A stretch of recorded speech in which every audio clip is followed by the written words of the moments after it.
Interesting Nobel story में आपका स्वागत है। Part 101 photos. आरव ने जब अरुण से पूछा भाभी कैसी लग रही है तो अरुण ने पाखी को नजर भरकर देखा और मुस्कुरा कर रह गया। अरुण की स्माइल पाखी की तारीफ को बयां कर रही थी। अरुण ने बिना कुछ कहे भी बहुत कुछ कह दिया था। सब डाइनिंग टेबल पर बैठे और साथ में ब्रेकफास्ट करने लगे। अरुण ब्रेकफास्ट कर ही रहा था कि तभी उसके पास कॉल आया। अरुण ने देखा कॉल पुलिस स्टेशन से था। उसने जल्दी से कॉल रिसीव किया। दूसरी तरफ इंस्पेक्टर की बातें सुनकर अरुण के चेहरे पर टेंशन की लकीरें दिखने लगीं। अरुण के बराबर में बैठा आरव अरुण को नोटिस कर रहा था। आरव ने धीरे से पूछा, क्या हुआ भाई, किसका कॉल था? अरुण ने धीरे से रिप्लाई करते हुए कहा, पुलिस स्टेशन से कॉल था। इशिता पुलिस को चकमा देकर भाग गई है। आरव ने सुना तो उसने गुस्से में कहा, क्या ये कोई प्रोफेशनल क्रिमिनल है जो पुलिस स्टेशन से पुलिस को चकमा दे देकर भाग गई? अरुण और आरव दोनों ही बेमन से ब्रेकफास्ट करने के बाद अरुण आरव दोनों ही ऑफिस चले गए थे। कुछ रस्में थी जो पाखी को अकेले ही करनी थी। उन रस्मों को करने के बाद माही और पाखी दोनों बैठे बातें कर रही थी। तभी पाखी का फोन रिंग हुआ। पाखी ने देखा तो काव्या उसे कॉल कर रही थी। माही ने पूछा, भाभी किसकी कॉल है? पाखी ने कहा, काव्या का। माही ने कहा, भाभी स्पीकर पर करना, मुझे भी काव्या से बात करनी है। पाखी ने ओके कहा और कॉल स्पीकर पर कर दिया। पाखी के हेलो बोलते ही काव्या उसे अपने रोहित की शादी की डेट फिक्स होने के बारे में बताने लगी। जब काव्या ने पूरी बात बताई तो माही खुश होते हुए चीख कर बोली, कॉन्ग्रेचुलेशंस काव्या भाभी, अब तो आप भी मेरी भाभी बनने वाली है, तो इसलिए मैं एडवांस में ही आपको भाभी कह रही हूँ। तीनों ने थोड़ी देर तक और बात करी, फिर उसके बाद पाखी ने कॉल कट कर दी। कॉल कट होते ही माही, जिसे इस टाइम सबसे ज्यादा खुशी हो रही थी, वो उसी तरह खुशी से चहकते हुए बोली, अब आपकी बेस्ट फ्रेंड की भी शादी हो रही है भाभी, क्या अब आप चारों साथ में हनीमून पर जाएंगे? माही के सवालों पर पाखी ब्लश करने लगी। पाखी को ब्लश करता देखकर माही ने कहा, सो स्वीट भाभी, आप तो ब्लश करते हुए और भी ज्यादा खूबसूरत लगती है। दूसरी तरफ अरुण जब ऑफिस आया तो उसने सबसे पहले मयंक को ऑर्डर देते हुए कहा, हमारे आदमियों को इशिता को ढूंढने में लगा दो, इससे पहले वो फिर से कुछ उल्टा सीधा करे उसे पकड़ो। मयंक ने ओके कहा और वहां से चला गया। अरुण ने जोर से अपना हाथ डेस्क पर पटका और दांत पीसते हुए बोला, इशिता तुम्हें तो इस बार नहीं छोड़ूंगा मैं। आरव ऑफिस के बाद रितिका से मिलने कैफे गया था। वो रितिका के आने का वेट कर रहा था और उसके आने का इंतजार करते करते अपना फोन यूज कर रहा था कि तभी उसके कंधे पर एक लड़की ने हाथ रखा। आरव ने मन में ही खुद से कहा, तो फाइनली तुम आ गई। और तभी आरव ने उस लड़की का हाथ पकड़ा और उसे ऐसे खींचा कि वो उसके बाहों में आ गिरी। जैसे ही उस लड़की के चेहरे पर आरव की नजर पड़ी वो चौंकते हुए बोला, तुम यहाँ कैसे? ओ आरव बेबी, तुमसे मिले कितना टाइम हो गया और आज जब तुम्हें यहाँ देखा तो तुम्हारे पास आने से खुद को रोक नहीं पाए, उस लड़की ने मदहोशी भरी आवाज में कहा।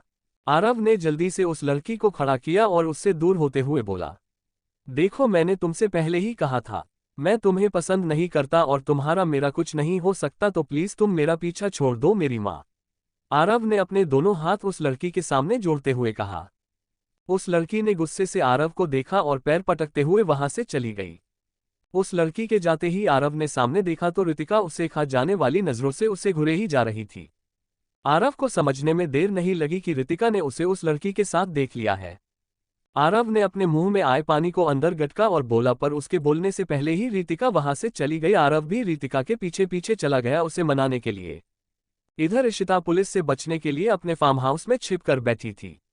उसका वो आदमी जिसे उसने अरुण और पाखी के पीछे लगाया हुआ था, जो पाखी और अरुण की फोटोज इशिता तक पहुंचाता था, आज वो इशिता के सामने बैठा उससे डील कर रहा था। इशिता गुस्से से उसे घूर जा रही थी। इशिता ने कहा, तुम्हारी इतनी हिम्मत कि तुम मुझसे ही डील करो? आदमी ने कहा, जब हाथ में खजाना लग जाए तो डील ही की जाती है इशिता मैडम। आप सोच लो ये फोटोज आपको चाहिए या नहीं, क्योंकि ये आपके बहुत काम की है, वरना मैं इन फोटोज की डील उसके साथ भी कर सकता हूं जो मुझे मुंह मांगे पैसे देगा इसके। इशिता को उस आदमी की बातों में दम लग रहा था। इशिता ने कहा, ठीक है, पहले मुझे वो फोटोज दिखाओ जिसके लिए तुम अपनी औकात से ज्यादा पैसे मांग रहे हो। इशिता ने कहा तो उस आदमी ने इशिता के सामने उन फोटोज को टेबल पर फेंक दिया। इशिता की नजर जैसे ही उन फोटोज पर गई तो उसने मुस्कुराते हुए उन फोटोज को अपने हाथों में लेकर उन्हें देखने लगी। इशिता उन फोटोज को देखते हुए बोली, मानना पड़ेगा तुम्हें दिमाग अच्छा चलाया है तुमने। तुम्हें जितने पैसे चाहिए उतने तुम्हें मिल जाएंगे।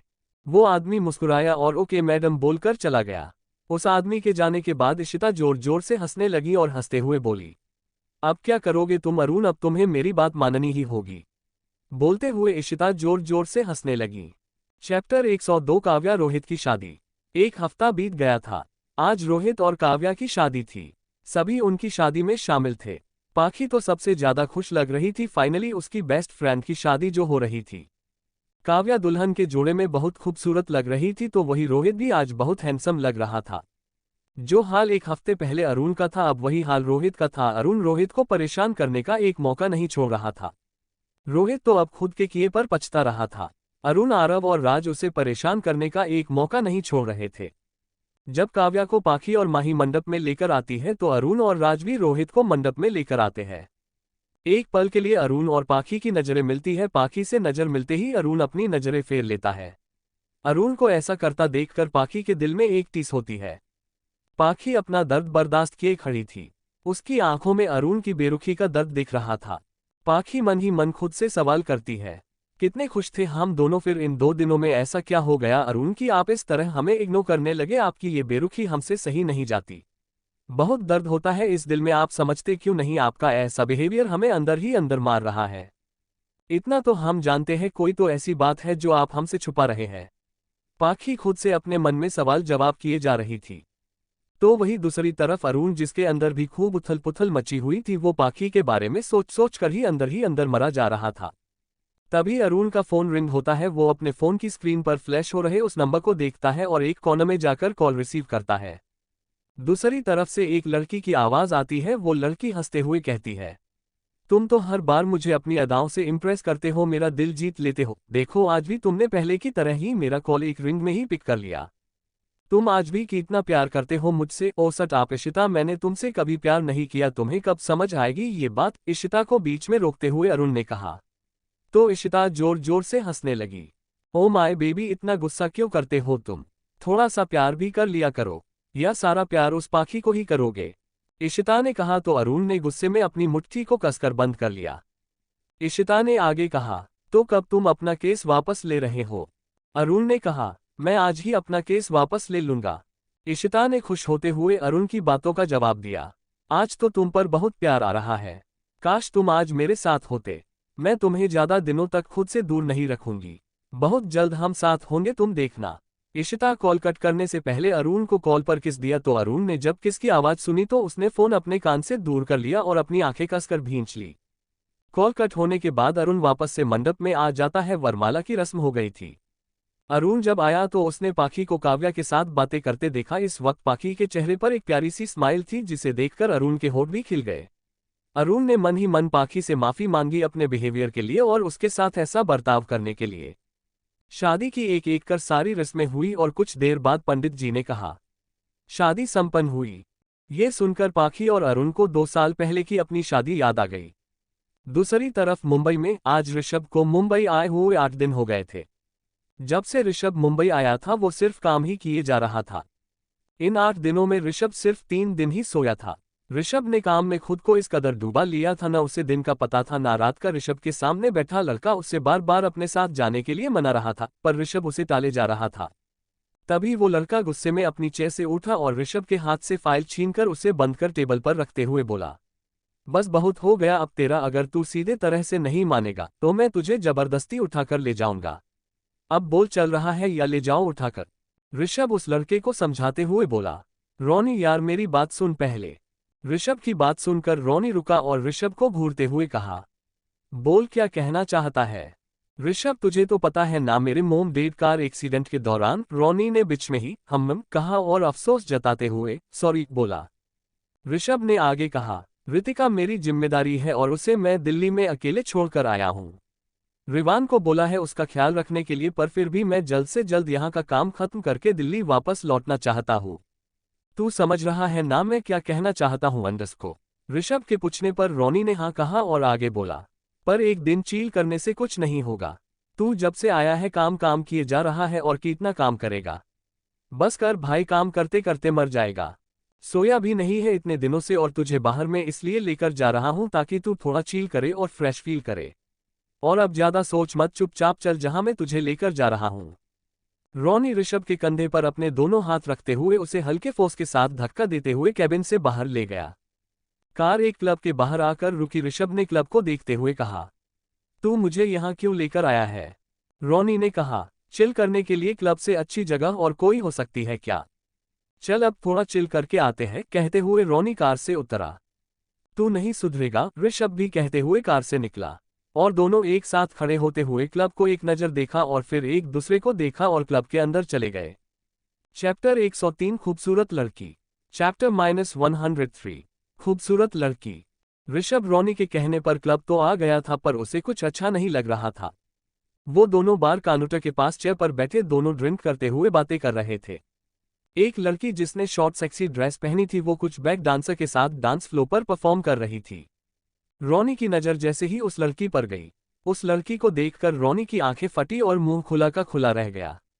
रॉनी ने एकटक उस लड़की को देखते हुए बोला, व्हाट अ ब्यूटी यार, और ऋषभ को भी उस लड़की की तरफ देखने को कहा पर ऋषभ उसे इग्नोर कर एक हाथ से अपना फोन यूज करते हुए दूसरे हाथ से ड्रिंक कर रहा था। रॉनी ने कहा, यार एक बार देख तो सही, नजरें नहीं हटा पाएगा? एक बार देख लिया तूने इस लड़की को तो आंखों से सीधा दिल में उतर रही है, ये तो मानना पड़ेगा यार, बनाने वाले ने बड़ी फुर्सत से बनाया है इसे। रॉनी के इतना सब कहने पर भी ऋषभ को कोई फर्क नहीं पड़ रहा था। रॉनी ने जबरदस्ती ऋषभ के मुंह को अपने हाथ के बीच लिया और डांस फ्लो की तरफ कर दिया। ऋषभ की नजरें जैसे ही उस लड़की पर गई वो हैरानी से उस लड़की को देखने लगता है। ऋषभ ने उस लड़की को देखते हुए मन ही मन खुद से कहा, ये कैसे हो सकता है, वो यहाँ कैसे हो सकती है? ऋषभ चेयर से उठा और रॉनी का हाथ हटाते हुए डांस फ्लो की तरफ जाने लगा।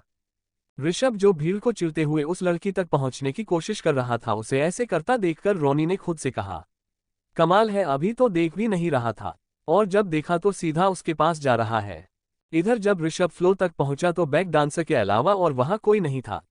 ऋषभ ने सैकड़ों लोगों के चेहरे के बीच उस चेहरे को ढूंढने लगा जिसे उसने अभी थोड़ी देर पहले देखा था।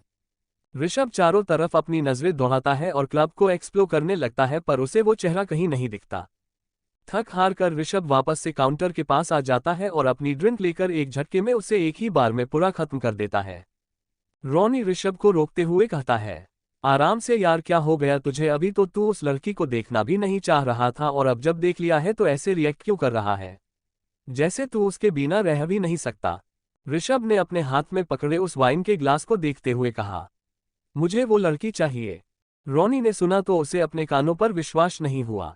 रॉनी ने झिझकते हुए कहा, आर यू श्योर? ऋषभ ने हम में जवाब दिया और उठकर चला गया। ऋषभ के जाने के बाद रॉनी ने खुद से ही कहा, मांग तो ऐसे रहा था जैसे वो लड़की नहीं ट्रॉफी हो, पर कोई ना, तेरे लिए ये भी करूंगा। दूसरी तरफ दिल्ली में काव्या की विदाई के बाद अरुण पाखी और बाकी सभी मेंशन वापस आ गए थे। अरुण ने अपने कपड़े लिए और शावर लेने वॉशरूम चला गया।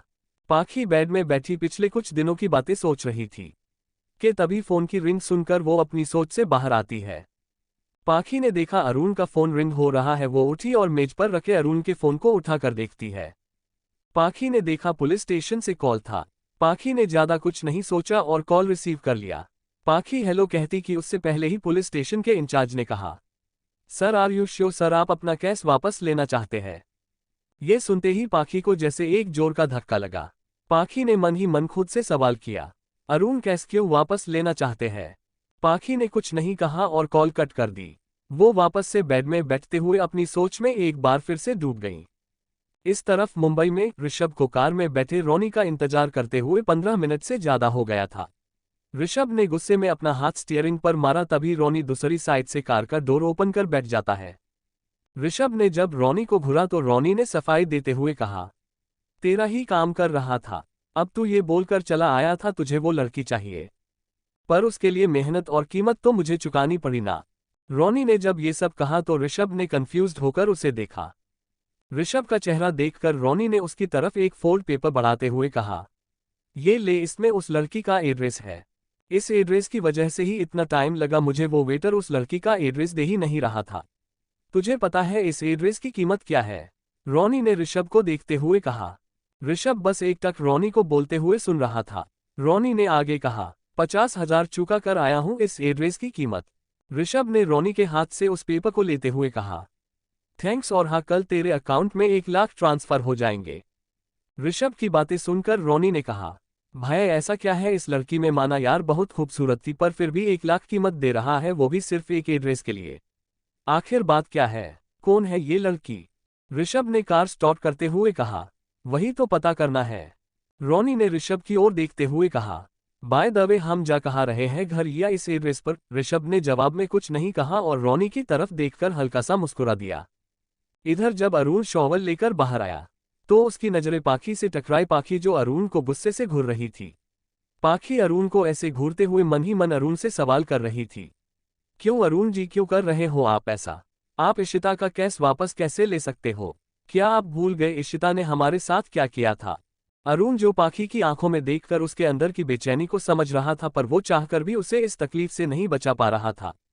पाखी उठी और अपने कपड़े लेकर शॉवल लेने चली गई। अरुण बस पाखी को जाते हुए देखता रह गया। चैप्टर 104 कहानी के कुछ नए किरदार। मुंबई में रात के 12:30 बज रहे थे जब ऋषभ की कार एक घर के सामने आकर रुकती है। रोनी ने कहा, तो पहुंच गए क्या हम? ऋषभ ने कहा, हम। ऋषभ और रोनी दोनों कार से निकलकर कार की बोनेट से टेक लगाकर खड़े हो जाते हैं और उस घर को देखने लगते हैं। तभी उस घर से कुछ आवाजें ऋषभ और रोनी को सुनाई देने लगती है। वो दोनों आवाज सुनकर एक दूसरे को देखते हैं। अभी वो एक दूसरे को देख ही रहे थे कि तभी एक औरत घर के दरवाजे पर गिरती है। उसे देखकर ऐसा लग रहा था जैसे किसी ने उसे अंदर से बाहर धक्का दिया हो। ऋषभ और रोनी जल्दी से उस औरत के पास पहुंचकर उस औरत को उठाते हैं। उस औरत ने ऋषभ और रोनी के सामने अपने दोनों हाथ जोड़ते हुए रुबानी आवाज में बोली, बेटा मेरी बेटी को बचा लो, प्लीज मेरी बेटियों को बचा लो। ऋषभ और रोनी दोनों ये सुनकर जल्दी से अंदर जाते हैं। अंदर जाते ही उन्होंने देखा वहां मौजूद दो हटे कट्टे आदमी दो लड़कियों को अपनी गिरफ्त में लिए खड़े थे।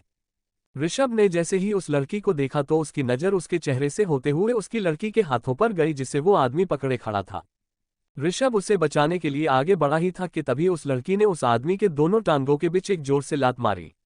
उस आदमी को लात पड़ते ही वो दर्द में तड़पने लगा और अपने प्राइवेट पार्ट को उस लड़की का हाथ छोड़ अपने हाथ से कवर करते हुए नीचे गिर गया और दर्द से करहाने लगा। ऋषभ तो ये देखकर एकदम से चौंक गया था। उसने अपने मुंह में आए पानी को अंदर गटका। तभी उस लड़की ने उस आदमी को लात से खूब मारा और उसे मारते हुए बोली, साले तूने मुझे छूने की हिम्मत कैसे की? मुझे हाथ कैसे लगाया? कहते हुए वो लड़की उस आदमी के हाथ पर अपने जूते रख उसे मसलते हुए जोर से दबाती है। ऋषभ तो बस उसे ये सब करते हुए देखे ही जा रहा था। ऋषभ ने उसे देखते हुए मन ही मन खुद से कहा वो और कहा ये सिर्फ इनकी शक्ल ही एक दूसरे से मिलती है, अंदाज तो दोनों का दूर दूर तक मैच नहीं करता।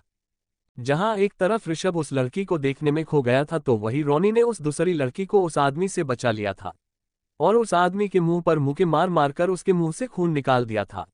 वो दूसरी लड़की पहली लड़की के पास आते हुए बोली, दी और उसके गले से लग गई। तभी पहली लड़की ने दूसरी लड़की को अपने गले से लगाते हुए कहा, कोयल तू ठीक है? कोयल ने कहा, हाँ दी, वो उन्होंने मुझे बचाया। कोयल ने रोनी की तरफ इशारे करते हुए कहा। तभी वो मिडिल एज की औरत ने अंदर आकर अपनी दोनों बेटियों को अपने सीने से लगाते हुए कहा, पंछी कोयल बेटा तुम दोनों ठीक तो हो ना? पंछी ने अपनी माँ को समझाते हुए कहा, हाँ माँ हम दोनों ठीक है। पंछी रोनी के पास गई और उससे थैंक्स कहा।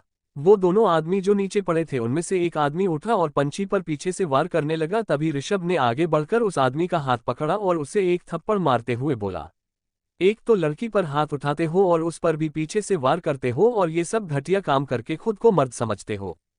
ऋषभ ने जब ये सब कहा तो पंछी ने ऋषभ की तरफ देखा। ठीक उसी टाइम ऋषभ ने भी पंछी की तरफ देखा। दो आंखें एक पल के लिए चार हुई।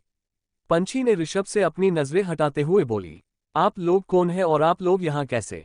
पंछी के सवाल पर ऋषभ को समझ नहीं आ रहा था अब वो क्या कहें। तभी रोनी ने बात को संभालते हुए कहा, वो हम जा रहे थे यहाँ से, तभी कुछ आवाजें आए और फिर आंटी जी ने बताया उन्हें हेल्प चाहिए। तभी बात बदलते हुए ऋषभ ने कहा, वैसे ये दोनों कौन है? कोयल ने कहा, ये हमारे लैंडलॉर्ड है। वो हमने 2 महीने से किराया नहीं दिया ना, तो ये वही लेने आए थे और फिर हमारे साथ। कोयल इतना बोलकर चुप हो गई। ऋषभ ने उस आदमी का कॉलर पकड़ा और बोला, कितने पैसे हुए तेरे? उस आदमी ने कहा, पूरे 50,000 है। ऋषभ ने रोनी की तरफ देखा। रोनी उसका इशारा समझते हुए अपने वॉलेट से 50,000 निकालकर उस आदमी को दे देता है। ऋषभ उस आदमी को धक्के मारकर घर से निकाल देता है और अपना कार उसके ऊपर फेंकते हुए कहता है, कल इस एड्रेस पर आ जाना। वो दोनों आदमी उस कार्ड को लेते हैं और वहां से चले जाते हैं। ऋषभ जब वापस अंदर आया तो पंछी उसके सामने अपने दोनों हाथ बांधे खड़ी हो जाती है। पंछी ने ऋषभ की आंखों में देखते हुए कहा, कौन है आप और क्यों कर रहे हैं ये सब? ऋषभ चुपचाप खड़ा पंछी की आंखों में देख रहा था। पंछी ने फिर से कहा, अभी जो आपने किया उसके लिए थैंक्स, पर मैं आपसे पैसे नहीं ले सकती, अपना कार्ड दीजिए, मैं कुछ दिनों में आपको आपके पैसे रिटर्न कर दूंगी। पंछी ने कहते हुए ऋषभ के सामने अपने हाथ आगे कर दिए थे। ऋषभ ने पंछी की आंखों में देखते हुए उसके हाथ में अपना कार्ड रखते हुए बोला, कल सुबह 9 बजे इंटरव्यू के लिए आ जाना। ऋषभ का इतना कहना ही था कि पंछी उससे हैरानी से आंखें बड़ी किए देख रही थी। पंछी कुछ कहती उससे पहले ही उसकी मां ने कहा, थैंक यू बेटा, तुमने हमारी इतनी मदद की और अब तुम मेरी बेटी को नौकरी भी दे रहे हो। ये टाइम पहुंच जाएगी बेटा। ऋषभ ने पंछी की मां को स्माइल दी और पंछी को एक नजर देखकर चला जाता है। ऋषभ के पीछे पीछे रोनी भी चला जाता है। दोनों कार में बैठते हैं और ऋषभ ड्राइव करने लगता है। रोनी ने कहा, 1.5 लाख हो गए। ऋषभ ने रोनी की बात पर स्माइल करते हुए उसे देखा। रोनी ने कहा, यार एक बात समझ नहीं आ रही है, ये लड़की है कौन जिसके लिए तू इतना कुछ कर रहा है? ऋषभ ने कार ड्राइव करते हुए कहा, टाइम आने पर पता चल जाएगा। दूसरी तरफ दिल्ली में पाखी शॉवर लेकर आए तो उसके बाल गीले थे, उसके बालों से पानी टपक रहा था। पानी की कुछ बूंदें फर्श पर गिर रही थी। पाखी अपने वार्डरोब के पास खड़ी अपने कपड़ों को ठीक कर रही थी। अरुण की नजरें रह रहकर पाखी पर जा रही थी, पर जब पाखी उसकी तरफ देखती तो अरुण अपनी नजरें फिर यहाँ वहां देखने लगता। पाखी अपने वार्डरोब को क्लोज कर बेड की तरफ आने लगती है कि तभी उसका पैर गिले फर्श पर फिसल जाता है। पाखी जैसे ही गिरने वाली होती है कि तभी अरुण उसे थाम लेता है। अरुण का एक हाथ पाखी की कमर में था तो दूसरा हाथ उसकी पीठ पर। पाखी ने कसकर अरुण की टी शर्ट को पकड़ा हुआ था।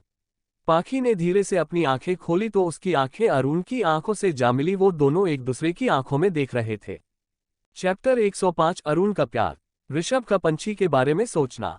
चैप्टर -105 अरुण और पाखी एक दूसरे की आंखों में देख रहे थे। वो एक दूसरे में जैसे खोसे गए थे। अरुण जो पाखी की गहरी काली आंखों में देखे ही जा रहा था, वो उसकी आंखों में देखते हुए उसके होठों के एकदम करीब आ गया था। खुद को और कंट्रोल ना करते हुए अरुण ने अपनी आंखें बंद करते हुए पाखी के होठों पर अपने होठ रख उन्हें चूम लिया। वो उसे पैशनेटली किस करने लगा। वो दोनों एक दूसरे में जैसे खोसे गए थे। अरुण और पाखी एक दूसरे को किस करते हुए कब बेड पर आ गए उन्हें पता ही नहीं चला। पाखी जो शॉवर लेकर आई थी उसके ठंडे शरीर पर अरुण के हाथों की गर्माहट उसे बेचैन कर रही थी। अरुण उस रात के बाद आज फिर पाखी के इतने करीब आया था। अरुण का इस तरह इतने करीब आना और उसे प्यार करना पाखी को बहुत अच्छा लग रहा था। पाखी के सभी गिले शिकवे जो उसे अरुण से थे वो अब दूर हो गए थे। पाखी सब कुछ भुलाकर अरुण को प्यार करना चाहती थी। पाखी भी अरुण का पूरा साथ दे रही थी। अरुण के होठ पाखी के होठों से फिसलकर उसके नेक, कॉलर बोन और गालों को चूम रहे थे। तो वहीं दोनों के हाथों की फिंगर्स आपस में उलझी हुई थी। पाखी की सांसें जो तेज हो गई थी, धीरे धीरे पाखी अपना कंट्रोल लूज करती जा रही थी। अरुण के हाथ अब पाखी के पूरे शरीर पर घूम रहे थे। अरुण जो धीरे धीरे नीचे आ रहा था। अभी उसने पाखी की कमर को अपने हाथों में जकड़ा ही था और अपने होठ से उसे छूने ही वाला था कि तभी उसका फोन रिंग हुआ। फोन के रिंग होने की आवाज सुनकर दोनों अपने होश में आए। फोन का इस तरह रिंग होना दोनों को ही डिस्टर्ब कर गया था और वो दोनों ही फोन करने वाले को मन में ही 1000 बार कोस रहे थे। पाखी ने अपनी मुट्ठी में बेडशीट को कसकर पकड़ा और अपने मुंह में आए पानी को अंदर गटक लिया। पाखी के चेहरे पर बेचैनी साफ दिख रही थी। वो खुद को बहुत मुश्किल से कंट्रोल कर पा रही थी। तो वही अरुण की भी वही हालत थी। अरुण ने गुस्से में अपनी मुट्ठी को कसकर बंद किया और अपनी आंखें भींच अपने दांतों को पिसा। फोन था जो शांत होने का नाम ही नहीं ले रहा था। लगातार ऐसे रिंग होने से अरुण गुस्से में उठा और फोन को हाथों में लेते हुए डिस्प्ले पर फ्लैश हो रहे नंबर को देखा। जैसे ही अरुण ने उस नंबर को देखा उसकी भौहें सिकुड़ गई। अरुण फोन लेकर अपने रूम से बाहर चला गया। पाखी को अरुण का ऐसा बिहेवियर समझ नहीं आया। वो सोचते हुए खुद से कहती है, अरुण यहाँ भी तो बात कर सकते थे ना, फिर बाहर क्यों गए? पाखी अपने कपड़े ठीक कर बैठी अरुण का इंतजार करने लगी। अरुण ने रूम से बाहर आकर कॉल रिसीव किया। दूसरी तरफ से इशिता ने कहा, इतना टाइम लगा दिया कॉल पिक करने में, क्या अपनी बीवी से रोमांस कर रहे थे? इशिता की बातें सुनकर अरुण का मन किया कि अपना फोन तोड़ दे। अरुण ने एरोगेंट होते हुए कहा, क्यों कॉल किया इस टाइम? कैश तो मैंने वापस ले लिया ना। क्यों किया का क्या मतलब? तुम्हारी याद आ रही थी तो कर लिया कॉल, इशिता ने स्माइल करते हुए कहा। अरुण ने गुस्से में पिलर पर अपना हाथ मारते हुए कहा, मेरे पास टाइम नहीं है अभी तुमसे बात करने का। इशिता ने जवाब देते हुए कहा, तो टाइम निकालो अरुण, वरना तुम्हें तो पता है मैं क्या कर सकती हूँ। मुझे इस तरह ब्लैकमेल करना बंद करो, अरुण ने दांत पीसते हुए कहा। इशिता ने कहा, तो ठीक है मेरी बात मान लो, मैं तुम्हें ब्लैकमेल नहीं करूंगी। अरुण ने कहा, क्या करना है? इशिता ने कहा, या तो तुम रूम से बाहर निकल जाओ या उस पाखी को रूम से बाहर निकल दो। मैं ऐसा कुछ भी नहीं करूंगा, अरुण गुस्से में कहा। इशिता ने कहा, तो फिर ठीक है, कल न्यूज़पेपर पढ़ना मत भूलना, कल की ब्रेकिंग न्यूज़ खुराना मेंशन की नींव हिलाकर रख देगी। अरुण ने कहा, तुम ऐसा कुछ भी नहीं करोगी। तो फिर ठीक है, मेरी बात मानो और जैसा मैं कह रही हूं वैसा करो, इशिता ने कहा। अरुण ने कहा, ठीक है। अरुण ने कॉल कट की और गुस्से में एक पंच दीवार पर दे मारा। कॉल पर बात करने के बाद अरुण दोबारा अपने रूम में नहीं गया। वो अपना मन मारकर गेस्ट रूम में चला गया। पाखी इधर बेड में बैठी अरुण के आने के वेट कर रही थी। जब 2 घंटे बाद भी अरुण नहीं आया तब पाखी समझ गई कि अब अरुण नहीं आएगा। उसकी आंखों से आंसू लुढ़ककर गालों पर आ रहे थे। पाखी हल्की हल्की सिसकियों के साथ रो रही थी। उसे समझ नहीं आ रहा था आखिर अरुण उसके साथ ऐसा क्यों कर रहा है। क्या अब उन दोनों का रिश्ता पहले जैसा नहीं रहा? क्या अब अरुण उससे प्यार नहीं करता? क्या वो अरुण की सिर्फ जरूरत थी, प्यार नहीं? ऐसे ही न जाने कितनी सवाल पाखी मन में थे। तो वही दूसरी तरफ अरुण की भी ऐसी ही हालत थी, उसे खुद पर गुस्सा आ रहा था। वो ना चाहते हुए भी बार बार पाखी को हट कर रहा था। अरुण जानता था पाखी उसका इंतजार कर रही है और वो फिर भी नहीं गया। अरुण इशिता के इस तरह ब्लैकमेल करने से परेशान हो गया था। अरुण ने डिसाइड कर लिया था, कल वो इशिता से मिलकर बात करेगा। दूसरी तरफ मुंबई में जब से ऋषभ पंछी से मिलकर आया था उसकी आंखों में नींद नहीं थी, उसकी नींद जैसे गायब हो गई थी। वो जैसे ही अपनी आंखें बंद करता उसे पंछी का चेहरा अपनी आंखों के सामने दिखता। ऋषभ ने पंछी के बारे में सोचते हुए खुद से कहा, क्या सच में इस दुनिया में एक जैसे चेहरे के 2 लोग हो सकते हैं? किसी का चेहरा दूसरे से इतना कैसे मिल सकता है? ऋषभ खुद से ही सवाल कर रहा था। ऋषभ को लग रहा था ऐसा कुछ तो है जो सबसे छुपा है, पर क्या ये खुद ऋषभ भी नहीं जानता था। तो वही पंछी अपने हाथ में ऋषभ का कार्ड लिए खड़ी थी। उसने उस कार्ड को देखते हुए कहा, कौन है आप और क्यों अचानक से इस तरह मेरी लाइफ में एंट्री ली आपने? तो मिस्टर ऋषभ मल्होत्रा, एक बार मिलना तो पड़ेगा आपसे, पंछी ने खुद से ही कहा। चैप्टर 106 मैं तुम्हें किस कर दूंगा। चैप्टर -107। अगला दिन जब अरुण अपने रूम में आया तो उसने देखा पाखी वही बेड से टिककर बैठी सो रही थी। अरुण को समझने में देर नहीं लगी कि पाखी पूरी रात उसका इंतजार कर रही थी। अरुण को पाखी को इस हाल में देखकर बहुत तकलीफ हो रही थी। अरुण न चाहते हुए भी पाखी को हट कर रहा था। उसे खुद पर ही बहुत गुस्सा आ रहा था, वो अपने मन में ही खुद को 1000 बार कोस चुका था। अरुण ने मन ही मन खुद से कहा, बस बहुत हो गया इशिता, अब मैं तुम्हें अपनी लाइफ ऐसे कंट्रोल नहीं करने दूंगा।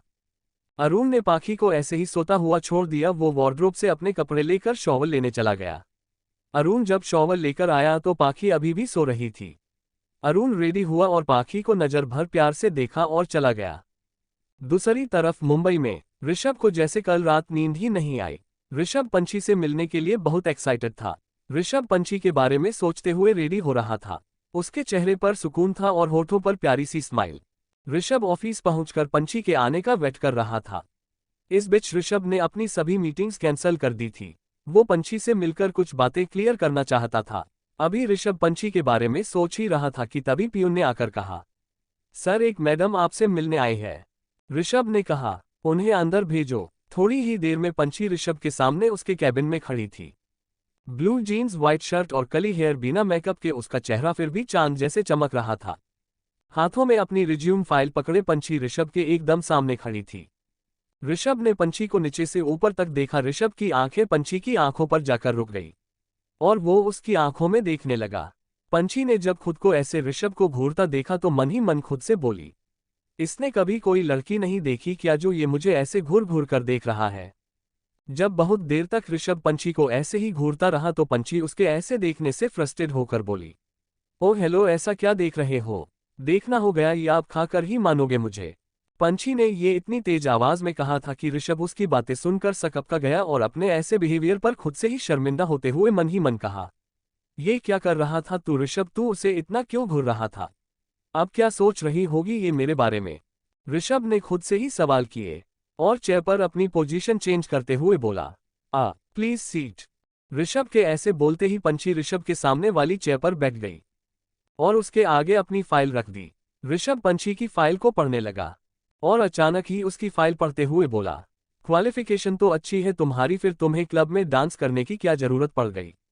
ऋषभ ने जब ये कहा तो पंछी चौंक गई और हैरान परेशान नजरों से ऋषभ को देखते हुए बोली, तो आप मेरा पीछा कर रहे थे, कब से चेस कर रहे हैं आप मुझे, बताइए आप मेरा पीछा क्यों कर रहे हैं।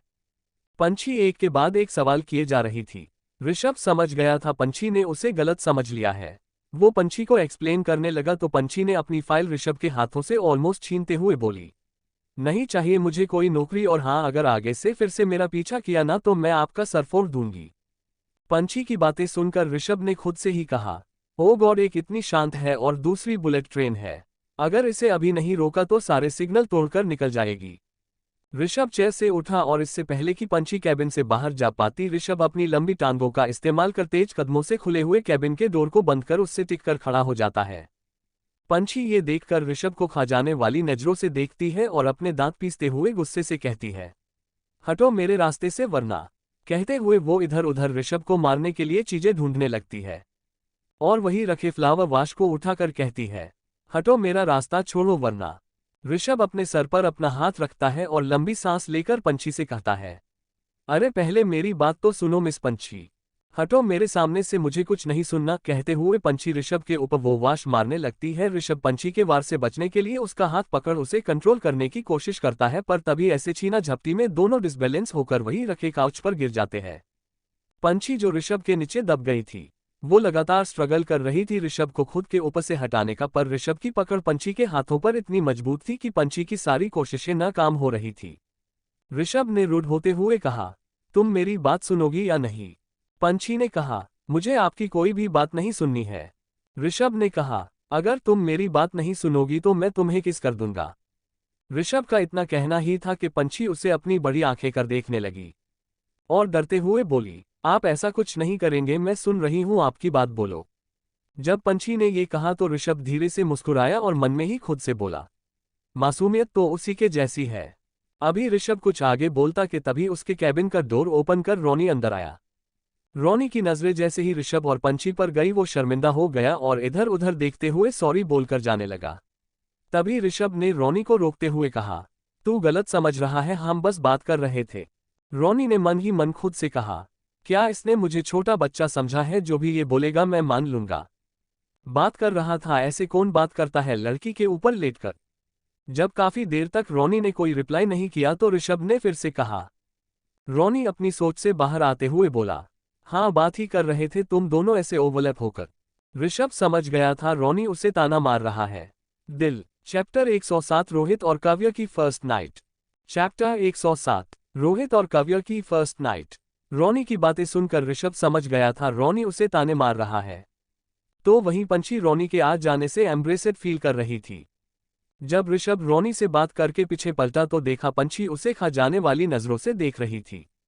पंछी को इतना गुस्से में देखकर ऋषभ ने जल्दी से अपनी नजरें दूसरी तरफ करी। रोनी ने जो खुद को उन दोनों के बीच अनवांटेड फील कर रहा था, वो ऋषभ से कहता है, मैं बाद में आता हूं। रोनी ये कहकर चला गया। रोनी के जाते ही पंछी ने कहा, तो क्या बात करनी थी आपको मुझसे। ऋषभ ने चेयर की तरफ इशारे करते हुए कहा, आप पहले बैठे मैं बताता हूं। पंछी ऋषभ को घूरती हुई चेयर पर जाकर बैठ गई। तब ऋषभ ने कहा, देखो तुम मुझे गलत समझ रही हो, मैं बस तुम्हारी हेल्प कर रहा था। पंछी ने स्कास्टिक स्माइल देते हुए बोली, ओ हेल्प, लड़की का पीछा करके हेल्प की जाती है। कौन से स्कूल से स्टडी की है आपने। पंछी की बातें ऋषभ को समझ नहीं आई, उसने कंफ्यूज्ड होते हुए पूछा, इसका क्या मतलब है। पंछी ने कहा, मैं जानना चाहती हूँ इस तरह की शिक्षा कौन सा स्कूल देता है। लड़की का पीछा करना उसकी हेल्प करना है या उसकी प्रॉब्लम को बढ़ाना है। उद्धरण चिन्ह। ऋषभ को अब पंछी की बातें समझ आ गई थी। उसने अपना एक हाथ उठाया और अपने माथे को सहलाते हुए बोला, देखो एक बार पहले मेरी पूरी बात सुन लो, फिर जो चाहो वो कहना। पंछी ने अपने दोनों हाथ बांधे और ऋषभ को देखने लगी। ऋषभ ने एक एक कर उसे सब बताया और फिर मन में कहा, एक बार तुम मेरा ऑफिस ज्वाइन कर लो, फिर तुम्हें सब सच सच बता दूंगा। अभी तो मैं तुम्हें समझा भी नहीं सकता, मैं खुद कंफ्यूज्ड हूं। ऋषभ ने अपने मन में सोचते हुए पंछी से कहा, अब तुम जा सकती हो। इस ऑफर के बारे में एक बार सोचना। मैं कल तुम्हारा 9 बजे ऑफिस में वेट करूंगा। पंछी ने ऋषभ की बातें सुनकर कुछ नहीं कहा और उसे एक नज़र देखकर चली गई। पंछी ऋषभ के ऑफर के बारे में सोचते हुए जा रही थी कि तभी वो सामने से आ रहे आदमी से टकरा जाती है। पंछी ने देखा वो वही आदमी था, उसका लैंडलॉर्ड। वो उसे ऋषभ के ऑफिस में देखकर शॉक हो गई। उस आदमी ने पंछी को एक नज़र घुरा और फिर उसे इग्नोर कर ऋषभ के कैबिन में चला गया। पंछी कुछ सोचते हुए वापस गई और ऋषभ के कैबिन के बाहर खड़ी होकर दोनों की बातें सुनने लगी। ऋषभ जो आदमी से अंदर बात कर रहा था, ऋषभ ने उसे घूरते हुए कहा, कितनी कीमत है तुम्हारे उस घर की? उस आदमी ने कहा, 50 लाख। ऋषभ ने चेकबुक पर अमाउंट फील कर उस पर साइन किया और बोला, इस फाइल पर साइन करो और ये चेक लेकर दफा हो जाओ। उस आदमी ने चेकबुक पर अमाउंट देखा तो शौक में उसकी आंखें चौड़ी हो गईं। उसने मन ही मन खुद से कहा, ये तो मेरी प्रॉपर्टी की कीमत से 10 लाख ज्यादा दे रहा है। फिर खुद को समझाते हुए आगे बोला, तुझे क्या करना, तू तो बस पैसे ले और निकल यहां से। उस आदमी ने प्रॉपर्टी के पेपर पर साइन किए और वो चेक लेकर जाने लगा तो ऋषभ ने उसे रोकते हुए कहा, अब अगर तुझे उस घर के आसपास भी देखा ना तो सीधा अंदर कर दूंगा। उस आदमी ने ऋषभ के सामने हाथ जोड़ते हुए कहा, ओके साहब, और चला गया। पंछी जो कैबिन के डोर से अपने कान लगाए सब सुन रही थी, वो उस आदमी के आने की आहट सुनकर जल्दी से वहां से चली जाती है। दिल्ली में पाखी की जब आंखें खुली तो उसने देखा अरुण अभी भी रूम में नहीं था। वो समझ गई कि अरुण सारी रात रूम से बाहर ही था। पाखी बेमन से उठी और शॉवर लेने के बाद रेडी होकर नीचे चली गई। जहां एक तरफ रिश्तों में दूरियां आ गई थी तो वहीं दो प्यार करने वालों का मिलन हुआ था। काव्या के सारे बाल रोहित के चेहरे पर थे। रोहित धीरे से काव्या के बालों को अपने चेहरे से धीरे से हटाता है। रोहित के सामने काव्या का सोता हुआ मासूम चेहरा था। रोहित जो काव्या से पहले उठ गया था वो काव्या को सोते हुए मुस्कुराकर देख रहा था। उसके होठों पर प्यार भरी स्माइल थी। वो कल रात की बातें याद करने लगा। कल रात रोहित और काव्या की सुहागरात थी और दोनों ने अपनी बीच की सारी दूरियां खत्म करते हुए एक दूसरे के हो गए थे। रोहित ने सोई हुई काव्या को देखा जिसके बॉडी पर उसका प्यार दिख रहा था। काव्या के गोरे शरीर पर वो रेड मार्क इतने ज्यादा उभरे हुए थे कि रोहित भी उन्हें देखकर चौंक गया और खुद से ही बोला, क्या मैंने कल तुम्हें इतना दर्द दिया? रोहित जो अभी खुद से ही ये सब कह रहा था कि तभी काव्या ने धीरे धीरे अपनी आंखें खोली। आंखें खोलते ही काव्या की आंखों के सामने रोहित का चेहरा था। काव्या रोहित को देखकर धीरे से मुस्कुराई कि तभी उसे तेज दर्द का एहसास हुआ और उसके माथे पर सलवटें आ गई। रोहित ने जब काव्या के चेहरे पर दर्द देखा तो उसने जल्दी से काव्या को अपनी बाहों में भर लिया। काव्या ने रोहित के सीने में सर छुपाए हुए ही कहा, ये दर्द आप ही ने हमें दिया है। काव्या की बातें सुनकर रोहित के होठों पर स्माइल आ गई और स्माइल करते हुए और काव्या को कसकर हक करते हुए बोला, मैं कोशिश करूंगा आगे से तुम्हें इतना हट न करूं। जब पाखी रेडी होकर नीचे आई तो अरुण उसे नीचे भी कहीं नहीं दिखा। पाखी आरव से पूछना चाहती थी अरुण के बारे में, फिर कुछ सोचते हुए उसने ये आइडिया ड्रॉप कर दिया। पाखी जानती थी अगर वो अरुण के बारे में किसी से भी पूछेगी तो उन्हें समझने में देर नहीं लगेगी कि उन दोनों के बीच कुछ ठीक नहीं है। पाखी जो अभी ये सब सोच ही रही थी कि उसकी नज़र माही पर गई। माही जो अपनी सोच में डूबी स्पून को प्लेट में घुमाए जा रही थी। पाखी ने धीरे से माही के कंधे पर हाथ रखा और उससे पूछा, क्या हुआ माही, नाश्ता क्यों नहीं कर रही हो? अगर तुम्हें ये पसंद नहीं है तो हम तुम्हारे लिए कुछ और बनाकर लाए। उद्धरण चिन्ह। माही ने जल्दी से कहा, नहीं भाभी मैं ठीक हूं, मैं बस कर रही हूं, आप भी बैठे ना। पाखी माही के कहने पर बैठ तो गई थी पर उसका कुछ भी खाने का मन नहीं था। उसका सारा ध्यान तो अभी भी अरुण पर ही था। इधर अरुण इशिता के सामने खड़ा था और उसके हाथ में एक फाइल थी। Chapter 108 divorce paper. Chapter -108 divorce paper. जहां एक तरफ पाखी का सारा ध्यान अरुण पर था तो वही दूसरे तरफ अरुण इशिता के सामने खड़ा था। इशिता अरुण के करीब आते हुए बोली, कितने टाइम बाद मैं तुम्हें इतने करीब से देख रही हूं। अरुण ने इशिता की बातों को इग्नोर कर कहा, कीमत बताओ उन फोटोज की। अरुण ने कहा तो इशिता जोर जोर से हंसने लगी और हंसते हुए बोली, सीरियसली अरुण, तुम्हें लगता है ये सब मैं पैसों के लिए कर रही हूं? No no my sweetheart, मुझे भला पैसों की क्या जरूरत? I am Ishita Mehra. फिर अरुण के इर्द गिर्द घूमते हुए बोली, अब जब तुम पूछ ही रहे हो तो बता देती हूं, मुझे इन फोटोग्राफ के बदले तुम चाहिए। इशिता की बातें सुनकर अरुण ने गुस्से से कहा, तुम्हारा दिमाग खराब हो गया है इशिता, मेरी शादी हो चुकी है पाखी के साथ। इशिता ने अरुण के गले में अपनी बाहें डालते हुए कहा, तो क्या हुआ, डिवोर्स दे दो उसे। अरुण ने इशिता के हाथों को अपने गले से निकालते हुए उसे खुद से दूर करते हुए कहा, ऐसा कभी नहीं होगा, मैं उससे कभी डिवोर्स नहीं दूंगा। अरुण के खुद को ऐसे दूर करने से पहले तो इशिता को गुस्सा आया, फिर वो अपने होठों पर स्माइल लाते हुए बोली, पर तुम्हें ये करना पड़ेगा अरुण, तुम्हें अपनी स्वीट वाइफ को डाइवोर्स तो देना ही पड़ेगा, नहीं तो कल के न्यूज़पेपर में ये फोटोज फ्रंट पेज पर प्रिंट होगी। और तुम तो जानते हो ना, इज्जत कमाने में सालों लग जाते हैं और उसे गंवाने के लिए एक दिन ही काफी होता है। अरुण जो इस वक्त बेबस था वो खुद को लाचार महसूस कर रहा था। उसके हाथों से सब रेत की तरह फिसलता जा रहा था। इशिता ने आगे कहा, सोचो अरुण, माही तो इस न्यूज़ को देखकर सुसाइड ही कर लेगी। क्या तुम अपनी बहन को प्यार करने की इतनी बड़ी सजा देना चाहते हो? हाँ, वो फोटोज माही और मयंक की थे जब वो दोनों एक दूसरे को पैशनेटली किस कर रहे थे। इशिता ने जब ये सब कहा तो अरुण ने गुस्से में अपनी मुट्ठी कस ली। अरुण का बस चलता तो वो इशिता को अभी ही मार डालता, पर उसके हाथ बंधे थे। अरुण ने अपनी आंखें बंद की और खुद को शांत करने की कोशिश करने लगा। अपनी आंखें बंद किए ही अरुण ने अपने शब्दों को पीसते हुए कहा, ठीक है, मैं पाखी को डिवोर्स दूंगा, पर मेरी एक शर्त है। इशिता ने तंज कसते हुए कहा, क्या तुम इस सिचुएशन में हो कि मेरे सामने शर्त रख सको? तभी इशिता ने अरुण को एक फाइल पकड़ाते हुए कहा, पहले इस पर अपने और उसके सिग्नेचर लेकर आओ, फिर आगे क्या करना है बताती हूँ। अरुण ने उस फाइल को लिया और उसे ओपन करके देखा। उस फाइल में डिवोर्स पेपर थे। दूसरी तरफ मुंबई में पंछी जब से ऋषभ से मिलकर आई थी वो उसी के बारे में सोचे जा रही थी। ऋषभ का ऑफर ऐसा था कि कोई चाहकर भी उसे रिजेक्ट नहीं करता। पंछी को समझ नहीं आ रहा था वो ऋषभ पर भरोसा करे भी या नहीं। अभी पंछी अपने सोच में डूबी ही हुई थी कि तभी कोयल वहां आए और पंछी से बोली, दी दी दी। जब कोयल के 2-3 बार बोलने पर भी पंछी अपनी सोच से बाहर नहीं आई तब कोयल ने चीखते हुए कहा, दी क्या सोच रही हो? कोयल की लाउड वॉइस से पंछी अपनी सोच से बाहर आए और उसने हड़बड़ाते हुए कहा, हाँ बोल, क्या हुआ? कोयल ने कहा, दी क्या सोचा आपने, क्या आप उनके साथ काम करोगी? पंछी ने कहा, वही तो सोच रही थी, अभी कुछ समझ नहीं आ रहा है कोयल। कोयल ने कहा, दी वैसे तो वो देखने में बहुत ही ज्यादा हैंडसम थे, क्या पता अंदर से भी अच्छे हो। पंछी ने कहा, पर यूं उनका अचानक हमारी जिंदगी में आ जाना कुछ अजीब नहीं लगता? कोयल ने कहा, हाँ अजीब तो है, पर लाइफ तो ऐसी ही होती है ना दी, जो अनएक्सपेक्टेड चीजों को एक्सपेक्ट बना देती है। कोयल की बातों पर पंछी ने उसके गाल खींचते हुए कहा, इतनी समझदारी की बातें करने लगी है, बहुत बड़ी हो गई है तू। दूसरी तरफ दिल्ली में जहां सबकी लाइफ में उथल पुथल मची हुई थी, माही अपने कमरे में चहलकदमी करते हुए सोच रही थी। अरुण ने उन फोटोज के बारे में किसी को नहीं बताया था, पर कुछ दिनों से अरुण माही को जिस तरह देख रहा था माही को कुछ अजीब लग रहा था। आरव ने भी इतने दिनों में रितिका को मना लिया था और दोनों पहले की तरह ही एक दूसरे के साथ टाइम स्पेंड करने लगे थे। तो वही ऋषभ के जाने के बाद रिवान ने भी उसके ऑफिस को अच्छे से संभाला हुआ था, साथ ही वो रितिका का ध्यान भी रख रहा था। रिवान जब एक दिन ऑफिस से घर वापस जा रहा था तो उसने आरव और रितिका को एक साथ देख लिया था। अभी वो दोनों के बारे में ही सोच रहा था कि वो आरव और रितिका के बारे में ऋषभ को बताए या नहीं। रिवान ने सोचते हुए खुद से ही कहा, बताना तो पड़ेगा ही रिवान। और कहते हुए उसने अपना टेबल पर रखा फोन उठाया और ऋषभ को कॉल करने लगा। दूसरी तरफ से जैसे ही ऋषभ ने कॉल पिक किया तो सबसे पहले रिवान हेलो बोलकर उसके दिल्ली वापस आने के बारे में पूछा।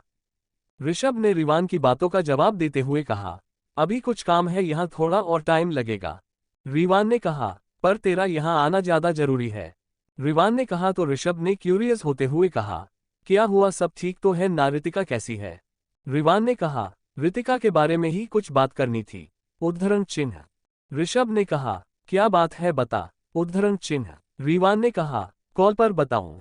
ऋषभ ने कहा, हाँ अभी बता। ऋषभ के ऐसे फोर्सली पूछने पर रिवान ने रितिका और आरव के बारे में ऋषभ को सब बता दिया। रिवान की पूरी बात सुनकर ऋषभ ने कहा, ठीक है, मैं जल्दी वापस आता हूं, पर तब तक तू रितिका से इस बारे में कोई बात नहीं करेगा। रिवान ने ओके कहा और कॉल कट कर दिया। चैप्टर 109 माही का बॉयफ्रेंड। चैप्टर 109 माही का बॉयफ्रेंड। अरुण जब से इशिता से मिलकर आया था उसका दिमाग खराब था। वो इतना गुस्से में था कि अपने कैबिन में खुद को लॉक करके बैठा था। इस दौरान वो किसी से नहीं मिला था। वो अपने सामने रखी उस फाइल को एकटक देखे ही जा रहा था। अरुण ने उस फाइल को देखते हुए खुद से कहा, कैसे कहूंगा मैं ये तुमसे पाखी। कहते हुए अरुण ने अपनी आंखें बंद करी और उसके आंखों के कोने से एक आंसू की बूंद निकलकर उसके गालों पर लुढ़क गई। उन फोटोज में माही का चेहरा साफ साफ दिख रहा था, पर मयंक का चेहरा नहीं दिख रहा था। इसलिए अभी तक अरुण ने मयंक से कोई सवाल नहीं किया। पर उसे समझ नहीं आ रहा था माही का बॉयफ्रेंड है कौन, क्योंकि उसने कभी माही को किसी लड़के के साथ नहीं देखा था। उसने माही के बारे में पता करने के लिए चिराग को कह दिया था। अभी अरुण अपनी आंखें बंद करके बैठा ही था कि तभी उसका पर्सनल फोन रिंग हुआ। अरुण ने अपनी आंखें खोली और चिराग का नाम देखकर कॉल पिक किया और बोला, कुछ पता चला? दूसरी तरफ से चिराग अरुण की बातों का जवाब देते हुए बोला, कॉलेज में भी उनका कोई मेल फ्रेंड नहीं है, उनके शकल में सिर्फ गर्ल ही है। अरुण ने थोड़ा गुस्से में कहा, ये कैसे हो सकता है? अगर कोई मेल फ्रेंड नहीं है तो उसका बॉयफ्रेंड कहाँ से आया? अरुण की बातें सुनकर चिराग खामोश था, उसे समझ नहीं आ रहा था वो आगे क्या कहे। तभी अरुण अपने माथे पर एक हाथ रख उसे सहलाते हुए बोला, तुम एक काम करो, माही की कॉल डिटेल्स निकालो। चिराग ने ओके सर कहा और अरुण ने कॉल कट कर दिया। अरुण ने रुड होते हुए खुद से कहा, ये क्या किया तुमने? माही कौन है वो लड़का जो मेंशन में आ गया और किसी को पता भी नहीं चला? दिन ऐसे ही ढल गया। अरुण पूरे दिन अपने कैबिन में लॉक था तो वही पूरे दिन पाखी अरुण के ऐसे बिहेवियर के बारे में ही सोचती रह गई। आरव जब अरुण के कैबिन के बाहर आया और उसे लोग देखकर मयंक से बोला, क्या भाई अभी भी कैबिन में लॉक है? क्या उन्होंने किसी को अंदर नहीं बुलाया? मयंक ने नामे अपना सर हिलाया। आरव ने आगे बढ़कर कैबिन का डोर नॉक करते हुए बोला, भाई क्या मैं अंदर आ जाऊं? आरव की बातों का अरुण ने कोई रिप्लाई नहीं किया। आरव ने ऐसे ही 2-3 बार और आवाजें दी, पर अरुण ने ना तो डोर ओपन किया और ना कुछ बोला। आरव ने मयंक की तरफ देखा और बोला, चल डोर तोड़ देते हैं। जब आरव ने ये कहा तो मयंक उसे हैरानी से आंखें फाड़े देख रहा था। तभी आरव ने कहा, अभी ही तोड़ना है, 2 साल बाद नहीं तो आओ और मेरी हेल्प करो। आरव और मयंक दोनों कैबिन के डोर से थोड़ा दूर खड़े थे और दोनों 1 2 3 बोलकर डोर तोड़ने के लिए दौड़े। जैसे ही दोनों डोर के पास पहुंचे तभी डोर अनलॉक हुआ। अरुण ने जैसे ही डोर ओपन किया उसके सामने 2 बागर बिल्ले उसकी तरफ ही दौड़े चले आ रहे थे। अरुण दोनों को देखकर अपनी आंखें बड़ी करते हुए सामने से हट गया और वो दोनों कैबिन के अंदर जाते हुए सामने की वॉल से टकरा जाते और जोर के धक्के के साथ वही गिर जाते हैं। अरुण जो इतने दिनों से हंसा नहीं था, आज वो दोनों को गिरे हुए देखकर हंस रहा था। आरव ने जब अरुण को हंसते हुए देखा तो बोला, क्या भाई, एक तो मैं गिर गया और ऊपर से आप हंस रहे हो? अरुण ने हंसते हुए कहा, क्या जरूरत थी ये करने की? अरुण की बातों का जवाब देते हुए आरव ने कहा, आपको क्या जरूरत थी खुद को ऐसे कैबिन में नोक करने की? तभी मयंक ने भी कहा, हाँ सर, नेक्स्ट टाइम से ऐसा कुछ मत करना वरना पता नहीं अगली बार कहाँ से कूदना पड़े। मयंक ने कहा तो एक बार फिर अरुण उसकी बातें सुनकर हंसने लगा। अरुण और आरव दोनों एक साथ ही ऑफिस से निकले। जब अरुण ड्राइव कर रहा था तो आरव फ्रंट सीट पर उसके बराबर में ही बैठा हुआ था। आरव ने अरुण से कहा, भाई आप किसी बात से परेशान हैं? अरुण ने कहा, नहीं। आरव ने कहा, नहीं भाई आप हैं, मैंने देखा है आप लास्ट वीक से परेशान हैं किसी बात से। अरुण कहा, ऐसा कुछ भी नहीं है आरव, तू ज्यादा सोच रहा है। आरव ने तिरछी नजरों से अरुण को देखा और बोला, भाई मैं आपको बचपन से देखता आया हूं, आपके ऐसे बिहेवियर को अच्छे से समझता हूं, कोई तो बात है ऐसी जो आपको परेशान कर रही है और उसी वजह से आपके और भाभी के बीच दूरियां भी आई है। अरुण ने सामने देखते हुए कहा, बहुत बड़ा हो गया है और समझदार भी, अब ज्यादा मत सोच, इन सब के बारे में जो भी है मैं हैंडल कर लूंगा। अरुण की बातें सुनकर आरव ने कुछ नहीं कहा पर मन ही मन खुद से बोला, आप तो कुछ बताने वाले नहीं हो मुझे भाई, अब मैं अपने तरीके से पता करूंगा सब। दूसरी तरफ मुंबई में शाम ढल गई थी और रात हो गई थी पर अभी तक पंछी डिसाइड नहीं कर पाई थी वो कल ऑफिस ज्वाइन करे या नहीं। पंछी यही सब सोचते हुए अपने छत पर टहल रही थी। वो अपनी सोच में पूरी तरह डूबी हुई थी, इसलिए उसे अंदाजा भी नहीं था कि कोई उसे एकटक देखे जा रहा है। पंछी के घर से कुछ दूरी पर खड़ी ऋषभ की कार, जिसके अंदर बैठे हुए ही वो पंछी को देख रहा था। ऋषभ पंछी को देखते हुए अपनी पलकें झपकाना ही भूल गया था। अभी ऋषभ पंछी को निहार ही रहा था कि तभी उसका फोन रिंग हुआ। ऋषभ ने देखा कॉल उसके इन्फॉर्मर का था।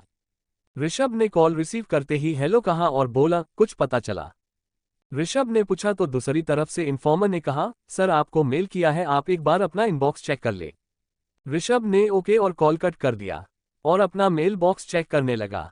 चैप्टर 110 अरुण का प्यार। चैप्टर 110 अरुण का प्यार। ऋषभ ने ओके कहा और कॉल कट कर दिया और मेल इनबॉक्स चेक करने लगा। जैसे जैसे ऋषभ पंछी के बारे में पढ़ता जा रहा था उसके चेहरे पर तनाव आ गया था और भौहें तन गई थी। ऋषभ ने होठों को तिरछा कर धीरे से कहा, तो तुम्हारा कनेक्शन दिल्ली से है? इधर दिल्ली में जब अरुण और आरव मेंशन आए तो देखा सब दोनों का खाने के टेबल पर वेट कर रहे थे। अरुण और आरव दोनों जल्दी से अपने रूम में गए और फ्रेश होकर नीचे आ गए। पाखी ने अरुण को नोटिस किया, जिसने खाने के नाम पर 2-3 स्पून ही खाना खाया था। पाखी ने अरुण को देखकर मन ही मन कहा, न जाने कौन सी ऐसी बात है जो आपको इतना परेशान कर रही है। पाखी भी अपना सब काम निपटा कर अपने रूम में गई। आज अरुण पाखी के रूम में आ जाने से रूम से बाहर नहीं निकला। उसे देखकर तो ऐसा लग रहा था जैसे वो पाखी के आने का ही वेट कर रहा हो। पाखी जब रूम में आई तो अरुण पाखी का हाथ पकड़ उसे बेड में बैठाते हुए खुद अपने घुटने मोड़ पंजों के बल बैठ गया और अपने हाथों के बीच पाखी का हाथ लिए उसकी आंखों में देखने लगा। पाखी तो अरुण के ऐसे करने से हैरान थी। तभी अरुण ने पाखी की आंखों में देखते हुए कहा, क्या तुम मुझ पर अब भी भरोसा करती हो? अरुण के सवाल पर पाखी एक फीकी हंसी हंसते हुए बोली, इतना तो हम जानते हैं आपको, आप कोई भी काम बेवजह नहीं करते, आपके ऐसे बिहेवियर के पीछे भी कोई तो वजह होगी जिसे आपने हम सब से छुपाया है। और रही बात भरोसे की, तो वो आज भी हम खुद से ज्यादा आप पर भरोसा करते हैं। पाखी की बातें सुनकर अरुण ने अपने हाथों में पाखी के चेहरा लेकर थोड़ा ऊपर उठकर उसके माथे को अपने होठों से छू लिया और बोला, ट्रस्ट मी, मैं सब ठीक कर दूंगा। पाखी ने अपनी पलकें झपकाकर हाँ कहा और तभी अरुण ने इशिता की दी फाइल पाखी के आगे कर दी। पाखी ने अरुण को देखा और उस फाइल को देखा। उस फाइल को खोलते हुए पाखी के हाथ कांप रहे थे, जैसे उसे अंदाजा हो गया हो उसके अंदर क्या है। फिर भी पाखी ने हिम्मत जुटाकर उस फाइल को खोला और उनमें रखे पेपर की हेडलाइन पढ़ी। फिर अरुण की तरफ बिना देखे बोली, बिना पेन के साइन कैसे करें, हम पेन तो दीजिए। ये कहते हुए पाखी के चेहरे पर ना कोई भाव था और न ही उसकी टोन में कोई दर्द। एक पल के लिए तो अरुण भी पाखी को देखकर हैरान रह गया। उसे लगा था जब पाखी ये डाइवोर्स पेपर देखेगी तो बहुत गुस्सा करेगी या फिर साइन ही करने से मना कर दे। पर पाखी ने ऐसा कुछ नहीं कहा। ये देखकर अरुण शॉक्ड था। पाखी ने पेपर पर साइन कर अरुण को फाइल पकड़ते हुए बोली, क्या आज मैं इस कमरे में रह सकती हूँ? जो दर्द अरुण ढूंढ रहा था वो दर्द अब उसे पाखी के लफ्जों में दिख रहा था। अरुण को कुछ बोलता ना देखकर पाखी ने फिर से कहा, बस आज रात एक आखिरी रात, क्या आप हमारे साथ इस कमरे में रह सकते हैं? पाखी के लहजे में दर्द, त्याग, प्यार इतना कुछ था कि अरुण खुद को और कंट्रोल ना करते हुए जल्दी से पाखी को अपने सीने से लगा लेता है। आज की रात अरुण ने पाखी के साथ अपनी शादी की पहली रात की तरह ही बिताई। फर्क सिर्फ इतना था, उस रात में प्यार ही प्यार था और आज की रात में प्यार के साथ बिछड़ने का दुख भी था। अरुण ने पाखी को आज की रात बहुत प्यार किया था, तो वही पाखी ने भी अरुण पर बहुत प्यार लुटाया था। दो जिस्म जो बिना कपड़ों के एक दूसरे की बाहों में थे। दोनों के दिल कल के बारे में सोचकर जोर से धड़क रहे थे। अरुण के सीने पर सर रखकर लेटी पाखी, जिसकी आंखें बंद थी पर उन आंखों में नींद नहीं थी, तो वही अरुण भी अपनी खुली आंखों से कल जो तूफान उसकी और पाखी की लाइफ में आने वाला है उसके बारे में सोच रहा था। पाखी को अपनी बाहों में भरे अरुण धीरे धीरे उसकी पीठ को सहला रहा था। पाखी को अरुण का छूना सुकून देता था। पाखी अपनी आंखें बंद किए अरुण के हर छुअन और एहसास को अपने अंदर भर रही थी। दोनों ही नहीं जानते थे आज के बाद वो फिर कब इस तरह एक दूसरे के साथ होंगे। पाखी की बंद आंखों से आंसू की कुछ बूंदें निकलकर अरुण के सीने को गीला कर रही थी। जैसे ही अरुण को ये फील हुआ, उसने जल्दी से पाखी के चेहरे को अपने हाथों में लेते हुए उसके होठों को अपने होठों से छूते हुए बोला, हम फिर से साथ होंगे, बस कुछ दिन के लिए हमें अलग रहना है। और फिर मन ही मन खुद से बोला, इशिता, तुम्हें पाखी के आंसू की हर बूंद का हिसाब देना होगा। पाखी का माइंड डाइवर्ट करने के लिए अरुण एक बार फिर पाखी को प्यार करने लगा। अरुण के पीठ पर पाखी के नाखूनों के निशान बनते जा रहे थे, कुछ प्यार के तो कुछ बिछड़ने के दुख के। तो वहीं अरुण भी पाखी के शरीर पर जगह जगह अपने प्यार की मोहर लगा रहा था। वो दोनों एक बार फिर एक दूसरे में पूरी तरह खो गए थे। दोनों ने ही उस रात को एक दूसरे को प्यार करने में बीता दी। वो दोनों पूरी रात जागकर एक दूसरे को प्यार कर रहे थे। उनके मन में सिर्फ एक बात थी, काश इस रात की सुबह ना हो। रात का एक पहर ऐसा आया जब दोनों की ही आंखें नींद से बंद हो गई। अरुण पाखी को अपनी बाहों में भरे सो रहा था। उस रात की सुबह हुई। अरुण ने अपने सीने पर सोई हुई पाखी को एक नज़र देखा और उसे धीरे से खुद से अलग किया। वो पाखी को सुलाकर खुद रेडी होने चला गया। रेडी होकर अरुण ने सोई हुई पाखी को एक नज़र देखा और उस फाइल को लेकर चला गया। आपको स्टोरी कैसी लगी जरूर कमेंट करें। थैंक्स।